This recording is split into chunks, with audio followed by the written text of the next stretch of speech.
Turn on. All right, well, welcome to our introduction on co-ops and the Homegrown Prosperity Project. I'm excited to introduce Kara Walker. She's joining us from the Kansas Farmers Union, where she's working on the specific project.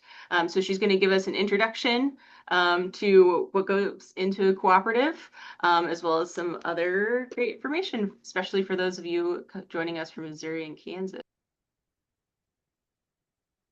Well, hello everyone. My name's Kara Walker. I'm with the Kansas Farmers Union and I'm working on this project called the Homegrown Prosperity Project. So we'll learn a little bit more about the resources I have to offer at the end, but first we're going to have an introduction to co-ops, what they look like, how they work, and why you might want to join one or be part of one.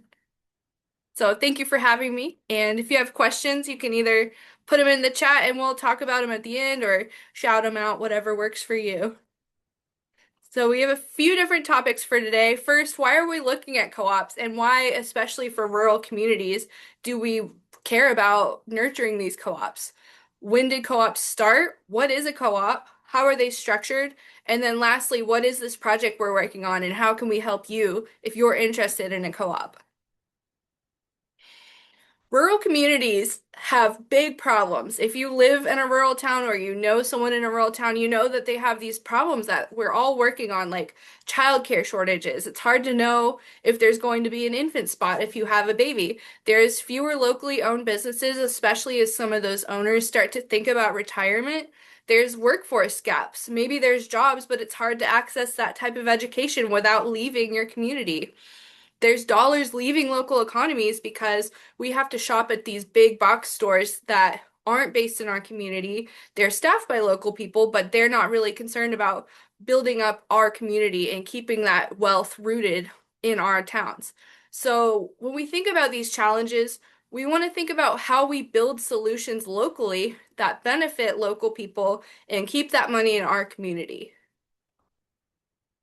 Co-ops could be a solution for that. So co-ops are businesses owned by the people who use them. The benefits include local ownership, there's shared investment between all the people who join and use that co-op. There's democratic decision making. Usually one member gets one vote, so you get a voice in how that business is run, and your profits actually stay in the community with people you know. So, when and why did co-ops as a business structure start? Well, first of all, humans have always cooperated. It's kind of in our nature to work together, talk to each other, see what kind of problems we have, and think about how we can solve those problems in a way that benefits all of us. But as a business structure, it really came about just prior to or during the Industrial Revolution. So as people started to experience these consequences like deteriorating working conditions and not being able to make as much money for this skill that you have in your handmade items, as that started to impact people's economic power, people came together, and one of the very first co-op solutions was a group of Scottish weavers who no longer sold their own goods as weaving started to happen in factories, like in this engraving. They collectively purchased a bag of oatmeal to share amongst each other. So, because they could all pool their money together, they could get a better deal on that bag of oatmeal. Everyone could purchase some oatmeal at a cheaper price. So, that bag of oatmeal is one of our very first cooperative purchases. Just a little bit of background on the Industrial Revolution. So, as people started to work in factories, they stopped owning the tools and means of production. They were increasingly moving to cities to work in these factories. They had less bargaining power as employees because there was a bigger labor pool, and it was no longer one person making pottery, it was a factory making pottery. So capital started to concentrate with the people who owned those factories, and as a result, the people at the bottom or the employees started to have less money to spend. The cities were getting overcrowded. There were few protections for their labor, so workplaces became unsafe. And co-ops really came about when people got together and talked about these problems they were all sharing. So mutual aid and worker organization, that was a early solution to these issues that we were facing within the workforce. So We've all seen the movies where they raise barns together, or maybe we've seen it in real life. That's an early form of mutual aid where people are getting together. They're pooling those resources. Mutual insurance, it's the same thing. If you all pay in a little bit when somebody has a disaster, they can draw from what they've paid into. Worker self-organization, we start to come together for the protection of our rights as workers to get safer workplaces, better wages, and then of course we start doing the bulk purchasing like that bag of oats. If we all pool our money, we have more bargaining power and we have more access to a market that can lead to benefits and savings for the members of that co-op. The principles that govern co-ops have been with us for a long time. So they really came about in about 1844 when tradespeople who had been hurt by the Industrial Revolution come together and work towards procuring food for members of that group to benefit everyone. So they came up with these principles that we still use today in amended versions. These amended versions have been adopted in the 1930s and then slightly changed and adopted again in 1995. So these are still with us and they're still very important to us today. We're going to go over just a little bit of them. So open and voluntary membership. Anyone can join this group. Democratic control. One member, one vote, no matter how much you've invested in this business or how much you've used it. Limited interest on capital. If you invest, you get a little bit of a return, but not so much that the goals of this business, in this case, bringing healthy groceries to people at a reasonable price, is not overshadowed by getting returns on that investment. And then distribution of surplus. When you use a co-op, you get a little bit back for it, and that's an incentive to keep everyone using it so the co-op actually makes money.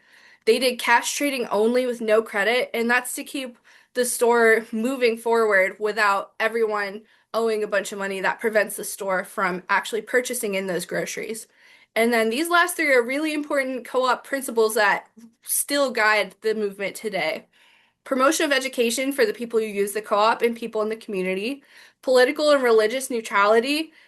This was a big deal in 1844, and it just meant that the co-op could serve the needs of its members without worrying about being involved in these other systems that could offend people or keep people out. Social responsibility, they started because they recognized that we all had these problems. So a big part of the co-op movement is understanding these problems and thinking about solutions for all of us.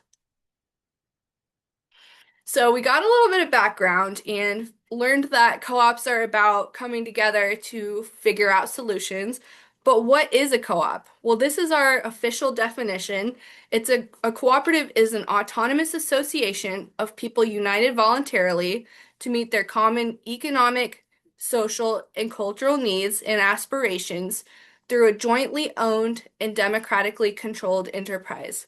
We'll learn a little bit more about this in the rest of the presentation, but just from this, we see those shared challenges and shared solutions that we're really emphasizing as an important part of a co-op.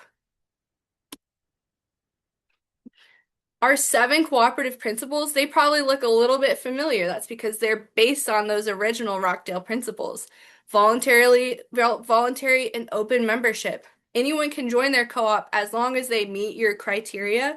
So this is intended to make them equitable and not discriminate based on race or gender or political affiliation or religion, but anyone who meets those criteria for membership, like anyone who produces tomatoes or lives within 250 miles of your city. Whatever you set out as your membership criteria, if they meet that, you should let them in. Democratic member control. Everyone gets a voice. Everyone has some say in how that business operates. Member economic participation. Co-ops make money when you use it. So if you join a co-op, you're expected to use the co-op in the way that it's intended to be used. Autonomy and independence.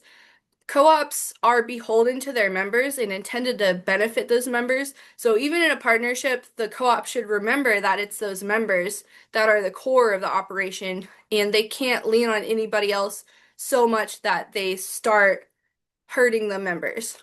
Education, training, and information. Co-ops still really care about educating community members, people who use that co-op. If it's a producer co-op, maybe they're really interested in teaching people new ways to grow tomatoes. Cooperation among cooperatives, if you're picking a partner and one's a co-op and one's a private business, co-ops generally choose the co-op. That's because we all follow these principles and generally align with the way we would like to see business conducted in our communities. Lastly, concern for communities. Co-ops are generally started because they see a need, so that spirit of community usually follows the co-op and guides a lot of their decisions. So those cooperative principles inform these cooperative values. Self-help, that's the ability to act without relying on others. So knowing that if there's a skill we need, we might have to go learn it and really be the change we want to see. Self-responsibility, that means I take accountability for my actions. If I do something and it maybe wasn't the right decision, then I should be prepared to be accountable for that to the membership that the business is intended to benefit. Democracy, it's really important to get everyone in the culture of voting and taking part in the running of that business. Equality, so that goes along with that open membership. We all have an equal say in this business and we can all join it and use it as it's intended to be used, regardless of our background. Equity, so we're looking at being fair, uh, distributing those profits in accordance with the contribution or the use of that co-op. That's usually laid out in the document, so it's pretty easy to follow, but just using that guiding principle of fairness and equity to keep everyone on an even playing field. Solidarity, co-ops tend to work with other co-ops and other people who have that same interest in improving lives in their community, especially in rural communities where we have these shared problems. The values are principles in action. So here in Kansas City, we have a food hub, the Kansas City Food Hub. It's farmer owned, it's farmer run, and they're a great example of how a co-op can take those principles and really use them in their day-to-day lives. So democracy, members elect the board, they vote, members get together, the members are the farmers, so they are the producers, they have a lot in how that business is run, they have a voice that's heard. And the Food Hub is really encouraging that collaborative spirit to make sure everyone has a say in what goes on at the Food Hub. Economic participation, the farmer owners sign a contract that says they will sell a certain percent of their goods through the co-op. So they're allowed to sell a percent outside of the co-op. That keeps everyone on a playing field that's a little more even. If the big producers can sell, say, 60% to the food hub and the smaller producers can sell 60%, that still leaves 40% that both of these producers can sell outside of the food hub, which lets them respond to market fluctuations.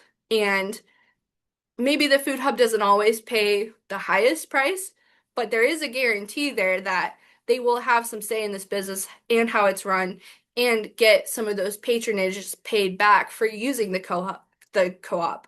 So it's really important to use the co-op and the member farmers here really understand that. Community. The Food Hub is a huge player in our region here in Kansas City. They do investments in land stewardship and conservation. They're really enthusiastic about teaching and guiding beginning farmers, so they do a lot of mentorship there, including for me. I've been able to learn a lot from the Kansas City Food Hub.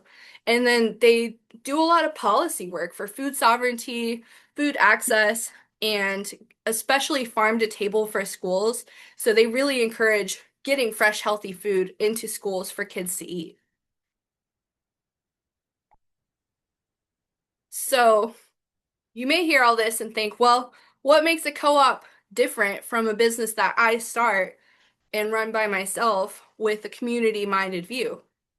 Well, with the sole proprietorship, there's one owner, their objective is profit, the one owner controls it, the one owner allocates the profits. In a partnership, maybe there's two of you, so you have to agree together how you're going to run that business, but you're looking for profit and those two partners control it. With a corporation, there's multiple shareholders that own it.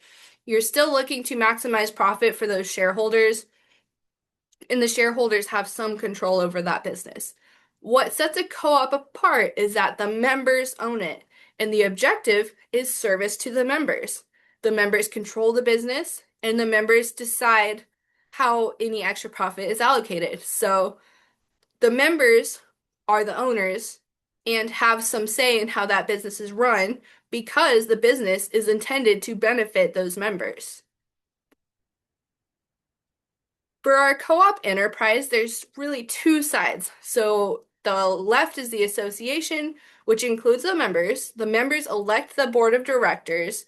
And then for the enterprise side or the business side, the board of directors hires the manager that runs the business. The manager hires the staff, but the unique thing about co-ops here is that the staff and the business side is intended to serve and benefit the members. So whether that's making sure that the members have a good market to sell their product to, or the members are able to use that co-op to get the service that they need, such as childcare or home health care, the business is really designed to serve the members while also generating a profit to pay back to those members. Just like other businesses, co-ops can be structured in a few different ways, and they can also focus on integration within the supply chain in a couple different ways to generate that member value and have a good return on investment for those members. Co-ops can be centralized. There can be a one big overarching co-op, and everyone who joins it is a member of that one co-op. Or another model is that there's one big overarching co-op, there's local subsidiary co-ops, and then when you join a co-op, you join your local co-op. They can also be hybrid. So maybe there's one overarching co-op. You can either join the big national co-op or you can join your local, state, or city co-op as a member. A lot of you are probably very familiar with the supply chain. We are definitely familiar with what happens when a step in here is interrupted and suddenly we don't have access to the things that that supply chain is intended to create. But just as a quick overview, if you're running an ag co-op, your input is your seeds or your fertilizer, and then you grow the item. You can send it off to be processed. You can send your apples to be dehydrated or made into applesauce or apple juice, and then that product is brought to a retailer to be sold, and then the customer picks it up. Each step adds value to the product, but each step costs money that the person at the beginning of the supply chain could lose out on. A nice thing about co-ops is that it brings people together that can work together at any stage to increase their scale and reduce their costs down the line in that supply chain. So if apple growers come together, we see they're horizontal here, they can come together, pool all their apples, and send them together to be marketed or processed or transported. So instead of all three paying separately for this to happen, they can actually join together and save some money so that they all get a little bit higher profit for those products. They can also be vertically integrated. So maybe the same apple growers buy their trees together, or they buy harvesting equipment, or they own the apple cider facility. So in that way, they keep their apples within the business a little longer, spend less on these inputs and production needs, and make a little bit more money. A nice benefit of this is that when you come together, you can market your product together. So you can develop a brand that's your co-op, and then people see it in the store. They know that it's a good quality item, and you can get a higher value for your product. This is a lot of information, and a co-op is a big concept. If you are interested in starting a co-op or you see a shared need within your community, what are the next steps? Well, the good news is that we have a whole project that's just intended to help people get started with these co-ops. So Homegrown Prosperity is what I'm working on, and it really is intended to strengthen rural communities, keep that money within the local economy, give people good jobs, and help them to solve these challenges. We have a couple tools you can use without even talking to me. This is our co-op launchbox. It's a free online tool. It's developed with the USDA for underserved farmers, so the language is very accessible and it's super low bandwidth, so you can do it on your phone even if you don't have very good cell service. You get a certificate at the end with your name on it, so I've got mine, and it just covers some of the basics, like what is a co-op? How do co-ops work? How do they make money? And then how do co-ops contribute to community?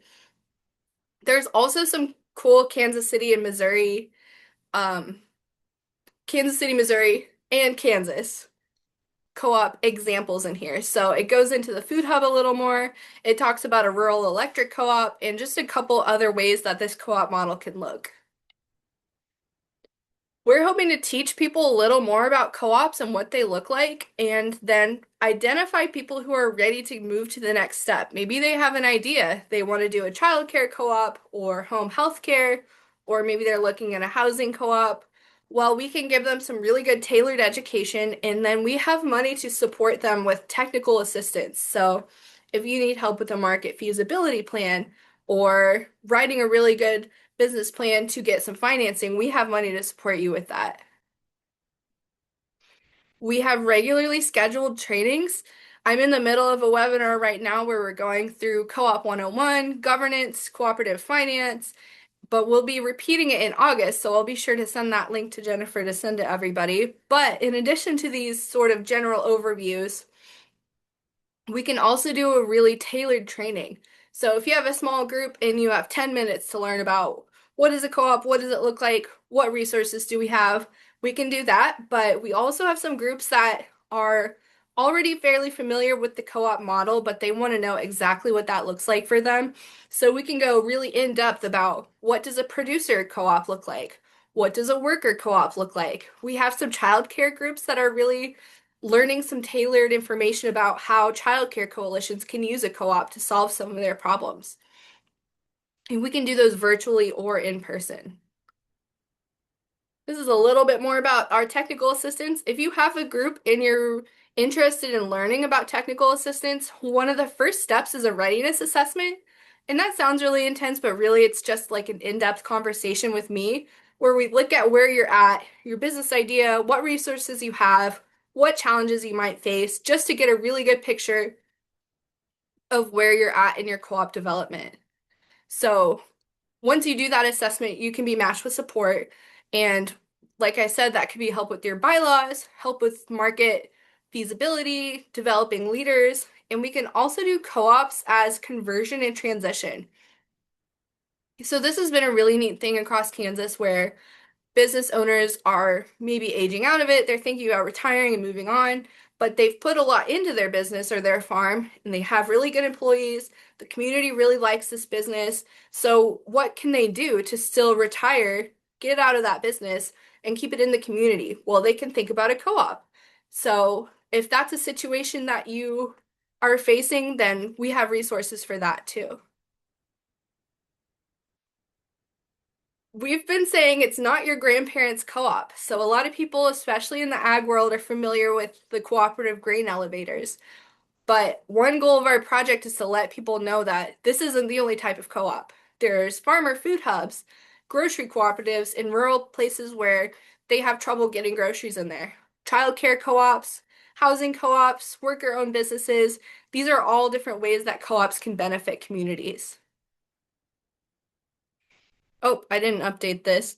We have an upcoming series, a Co-op 101 series starting in August. But if anyone's in the Lawrence area, I'll be at the public library on August 29th at 1 p.m. It's a Saturday. And they have a conference room that will come in and sit around the table and go through a quick presentation and then talk about ideas folks have for co-ops.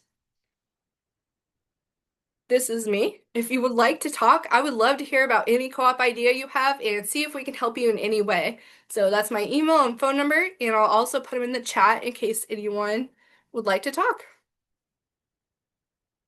Now I see that there's some questions in the chat.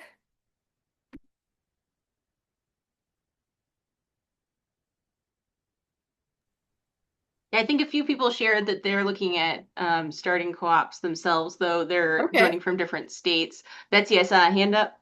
Do you have a question? Oh, if I did a hand up, it was by accident. I No, okay. apologize. Just enjoying myself a lot and maybe mashing the keyboard by mistake.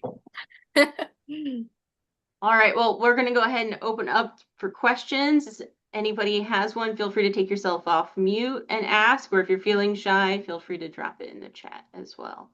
I'll keep an eye on there.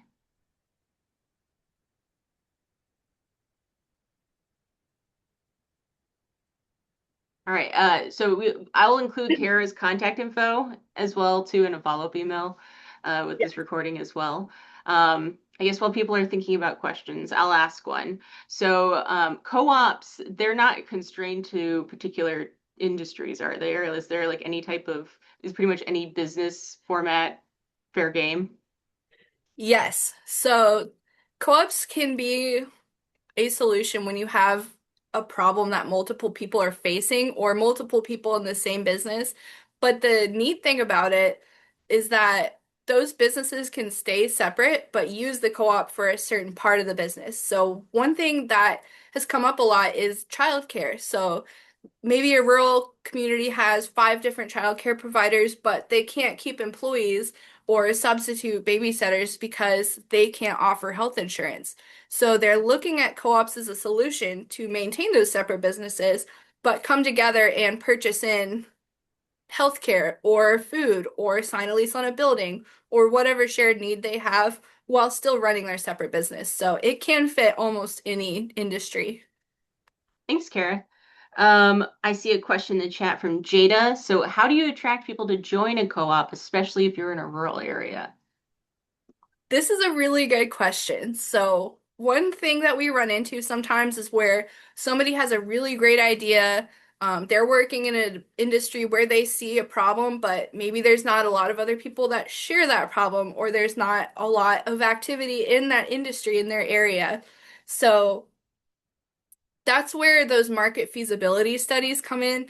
Right from the outset, you need to get a good handle on the demand in your area and interest, and also developing community trust and buy-in is another big one. So I know I've been talking about childcare coalitions a lot, but that's another one where if your community doesn't really trust or buy into that childcare coalition, it can be really hard to get that support for your co-op. So the solution there is understanding your market, and then if you are already organizing as a co-op, to maintain really good member relationships by writing good bylaws and having a high level of engagement to make sure that you're really serving the needs of those members so that it looks attractive to other people to join. All right. So, kind of building off the answer you just gave there, Betsy asked in the chat, how do you assess that you have that critical mass of folks needed to make a co-op viable? What are maybe some of the techniques or technical assistance you'd recommend?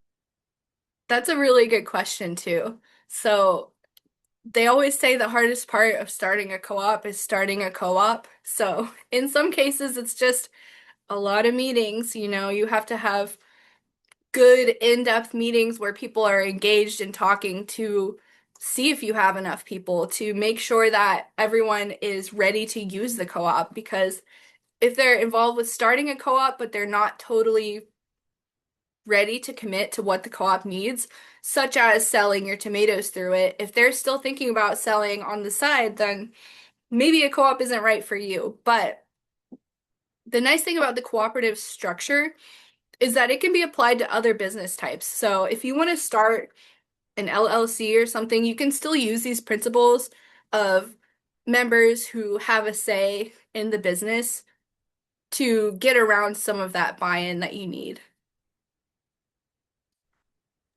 It's a great point. So we've got another question in chat from Ophelia. Are there any scenarios we could do a pop-up co-op? What would that look like? Maybe shared purchasing of one good, like your bag of Yeah. oatmeal. I would love, yeah, the bag of oatmeal. I would love to hear more about your idea here. My first thought is that there's an instance where a group of churches came together to form an interfaith co-op to buy a printer. So they didn't all need a printer, but they all needed access to a printer, say 1 day a week. So they used the co-op for that. So I think a pop-up co-op would probably be something similar to that, where you just get together to buy one thing. Ophelia, do you want to share more about this idea? I was trying to find audio. Um, no, I'm here in New Mexico, and so we have so many food deserts out here, and Mm, a lot of the seniors and families aren't able to come out to the city, to purchase or whatever. Um, and I thought, well, what about having a pop-up? And I'm a nutritionist, so or even like a pop-up group for meals or something, just something where they can get healthy food. I Just see a what you thought. mean. Yeah. We actually have something kind of like that in Wichita. It's the Common Ground Mobile Food Hub. So it's not structured specifically as a co-op, but they have member farmers who sell into that food hub and then the food hub travels. So I could see something like that really working for a co-op. You said it was called Common Ground, what again? Common Ground Producers and Growers Mobile Food Hub. They're one of our partners on this work. They really have that collaborative community spirit. So that kind of thing is right up their alley. Wonderful. I'll look them up. Thank you. Thanks for your question. Uh-huh. Tina, I see your idea for a cooperatively owned food truck. Yeah, I think that fits right in there, especially if it's a worker co-op where the workers own that truck and get to decide where it pops up. I could see that being a really great solution. Yeah, that was directed towards Ophelia. But the previous comment was more about what I'm interested in. Do you want Yes, to I'm maybe just reading repeat it. your question? Sure. So I'm part of an LLC that I got a grant from the USDA Specialty Crop Block Grant to create a oil processing facility in Vermont. So I finished that grant. We have the equipment. We've got a small amount of production. We basically are all getting older and getting more involved in other things. And we've connected with people. I think I forgot to say Massachusetts in that list, but met with growers down at the Hudson Valley Food Hub in Kingston, New York. So we know there's support in Pennsylvania, in Massachusetts, in Vermont, in New Hampshire, and New York State. People were a little reluctant to commit to the idea of a co-op, but they were interested. They were saying, well, maybe we should do more like a producers organization, just become like a nut processor group that could do cooperative marketing. But there also does seem, I'm part of a food co-op and I'm on the board, so I've been to national co-op meetings, and I really like how co-ops give back to the community and how they can address needs in different states so that if one area got hit with a bad disease in their trees that year, or a drought in one area, or a flood in one area, that if we were across a bigger ecoregion working together in a single co-op, there would be some protection for everybody involved to still have a marketable product, to still be able to be keeping customers familiar with the product rather than say what we had to one year. Sorry, we're not producing any. You really liked our stuff last year, but we don't have any to sell this year because the rodents got all the crops and we were in a drought. So we don't have any. So people who had gotten really excited all of a sudden can't use our stuff. So any of the commercial chocolatiers or other folks who got excited are like, hey, if you can't really get a product to us in a reliable way, in a consistent way, that's going to be a problem. So your program sounds really, really interesting to do the assessment and kind of think of what the next steps would be, because we are in that possible transition to a different organization to go from an LLC to a co-op. The simplest one would be to just be a manufacturer's co-op, but I'd really like it to be vertically integrated if we can, and ideally multi-state. but I have no idea how much that would cost. Who are the legal people who would know how to do that? There's a lot of economy to sharing the expensive processing equipment. So that's where we're at. So I'm just curious how that fits with any of your program goals. Yes, that sounds like a really good situation for some co-op work.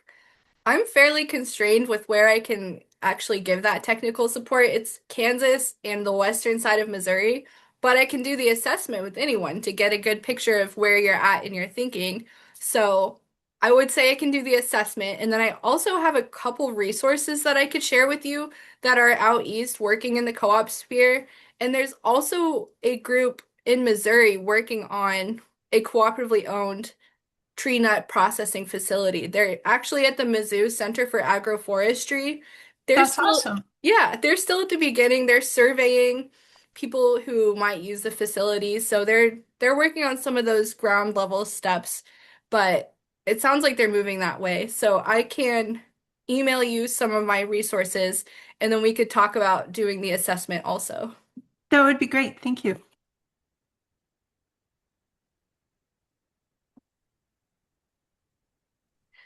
Yeah, I think a lot of people are really understanding the value of of shared equipment so that you're not, it's that shared risk where you're not totally on the hook if something goes wrong at some point.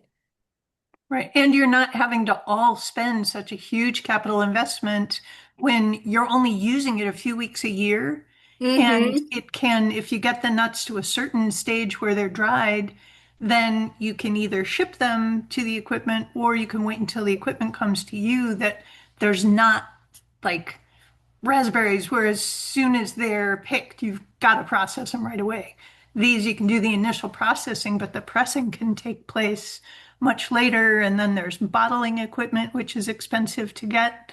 And a lot of the equipment runs more efficiently if you can run it for days at a time rather than just Okay. do small batches. So people were really interested. They were a little bit like, oh, this sounds really um, too complicated, or like it would be a huge Yeah. investment. And it's like, it actually is probably going to save you money if we can get it together.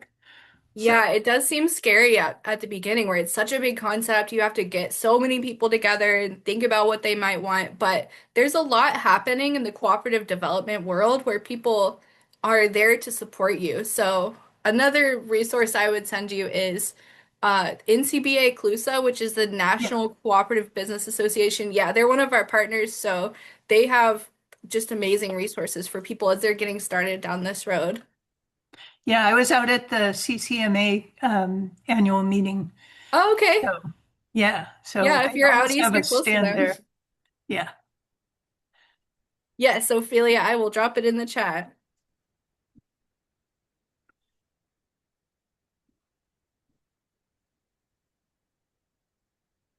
I'm spelling it out.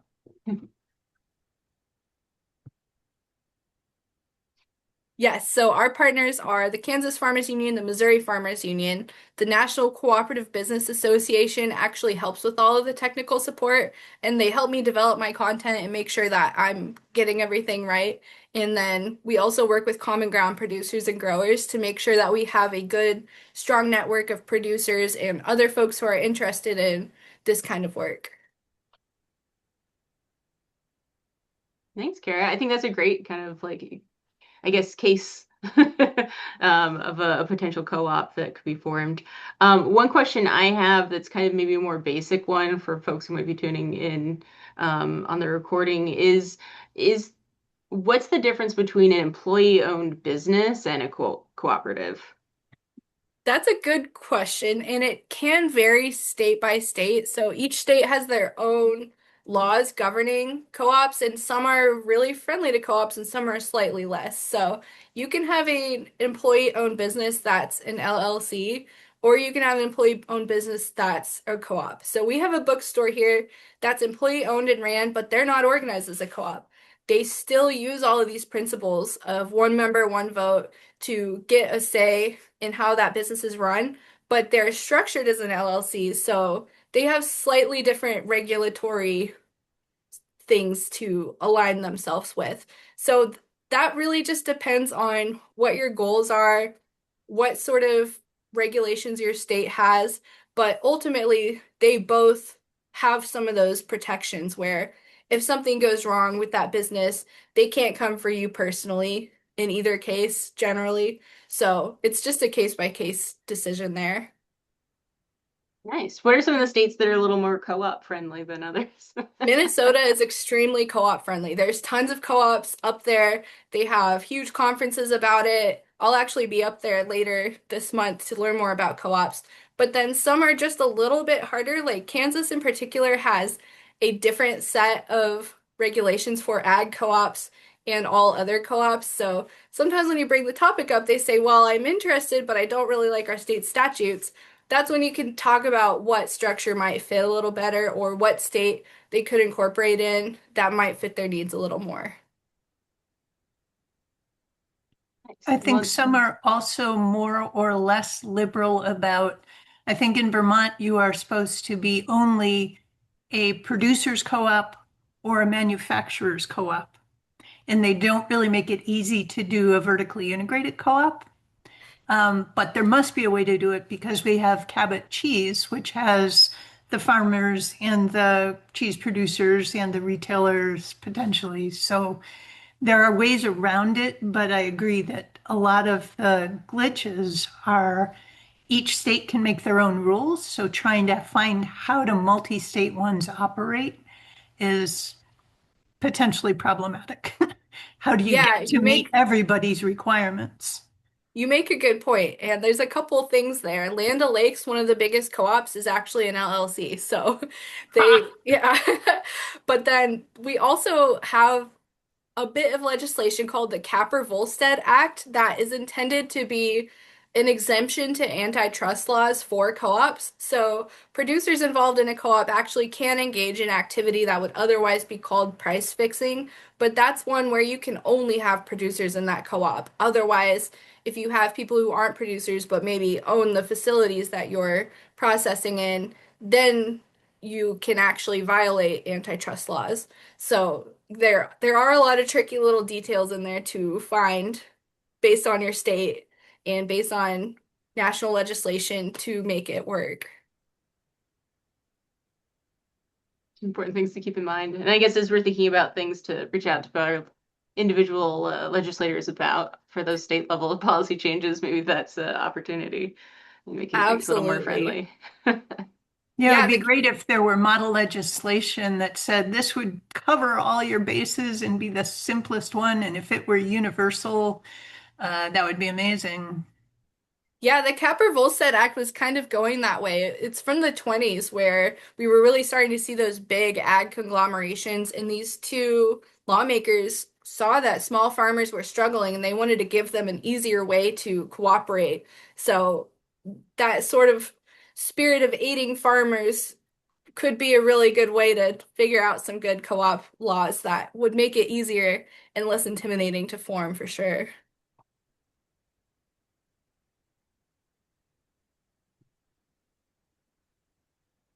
Great. Do we have any other questions for Kara?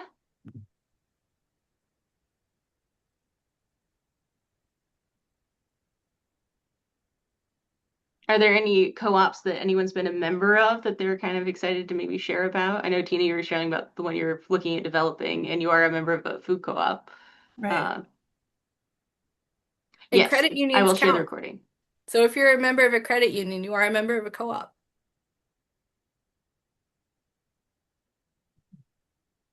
Lauren? So part of our co-op, another part is that with a community focus, if part of your bylaws create that one of your goals or one of your ends is to educate the community or to serve the community or to give back to the community, that instead of just going after profit, you've got another set of goals and other parts to your mission.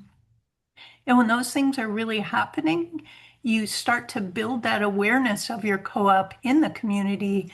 And then they find out about, in this case, a grocery store that they want to support because they're grateful for the programs that we do in the community. So they realize some of that money that they're paying for in their groceries comes back to help them in other ways. Yeah, absolutely. Especially since members are part of that community. Helping the community helps the members too. Yeah, and Is there, Tina, oh, go ahead. oh, sorry, I just saw Tina's question. Is there any Yeah. clearinghouse legal group that is up to date on co-ops?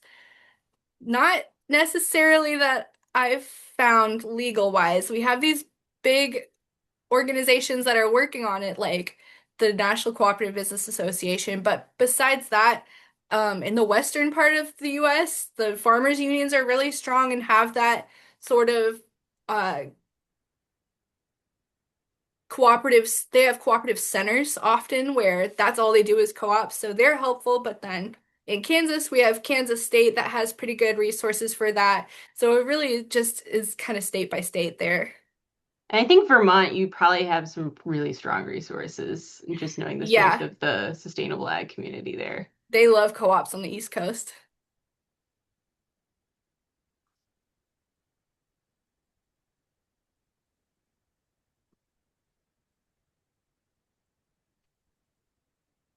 I was gonna say, as far as co-ops go, like Omaha has some work to do.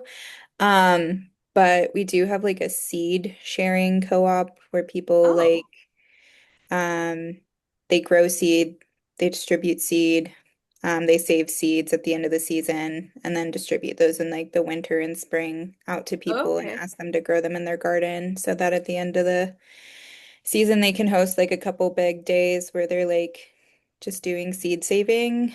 Um, so I think that's like the most successful kind of thing we got going on, like urban farming wise, like cooperative work. But yeah, I we keep seeing people kind of start getting some traction going and then um it kind of fizzles out. So this has been really informative and helpful, and I'm really grateful to have been here listening in. Well, thanks for joining and for sharing that. What's the name of it? Do you know? It's called Blazing Star Seed Co-op. Okay.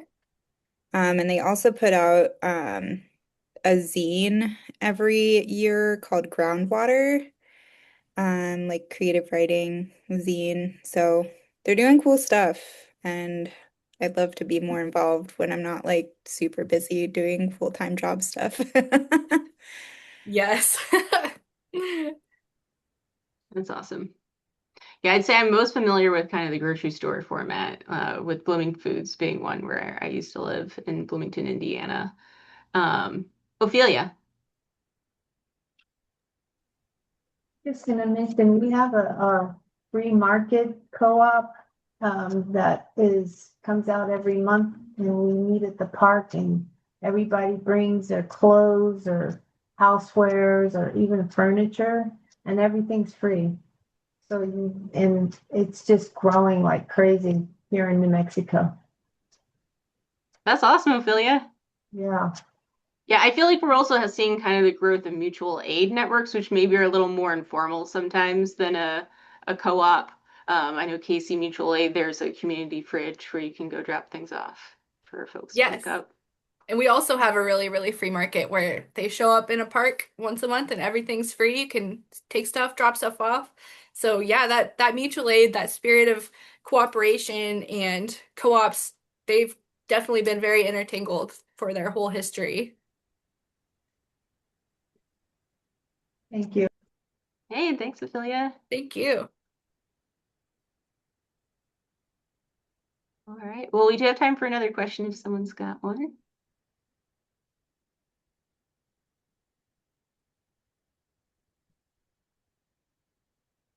This has been really fun, and I would welcome any phone calls or emails if you want to chat more about any aspect of co-ops. Wonderful. Well, I'm gonna go ahead and stop the recording. Um,